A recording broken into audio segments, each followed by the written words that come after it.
What is going on, gangers? Brother Namdi back at your service, and I'm here to dive into a continuing series where we look at fictional characters and what health conditions they may have. If you'd like to stay caught up with this series, please make sure you subscribe to my channel. For part 27 of this series, we are going to dive into a fictional character that people may or may not know, and his name is Shinichi from Parasyte the Maxim. I decided to use alien hand syndrome to describe Shinichi's condition. Let's first dive into what alien hand syndrome actually is. Alien hand syndrome occurs when your hand or limb acts independently from other parts of your body. It can feel like your hand has a mind of its own. This can occur when there is damage to the brain, specifically in these following areas: the corpus callosum, which connects the left and right hemispheres, the frontal lobe, involving the planning and voluntary movement, and the parietal lobe, involving the spatial awareness and the sensory integration.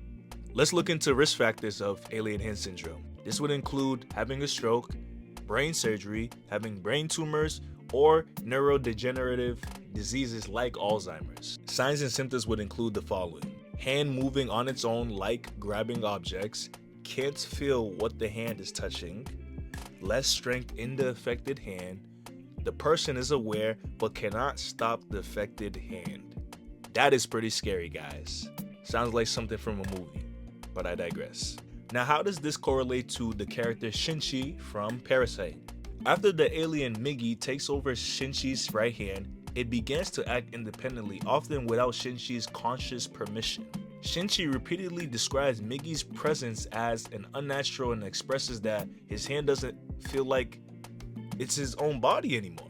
People that do have alien hand syndrome often feel that their limbs feel like being alienated or possessed, as if it doesn't belong to them. Shinichi often finds himself negotiating or physically restraining Migi's movements to come to agreements or to prevent unwanted actions. That is scary. And this will correlate with someone with alien hand syndrome, because people with this syndrome often hold their hand to keep it occupied and prevent involuntary actions.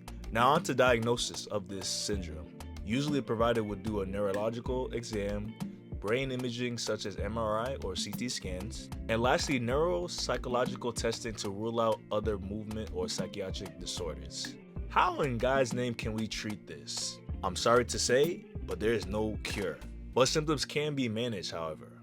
We could try things like behavioral therapy, training to occupy or restrain the hand, Botox injections to reduce involuntary movements, medications that affect muscle control, or even just a mirror therapy to help retrain motor control. Guys, Shinichi might be a goner, can't lie to you. As always, if you have any of these conditions, please seek help, because at the end of the day, you matter. Fictional characters were used to give a different perspective in a situation. If you appreciate this video, please like, comment, and subscribe. If you haven't already, please check out the previous 26 parts to this series.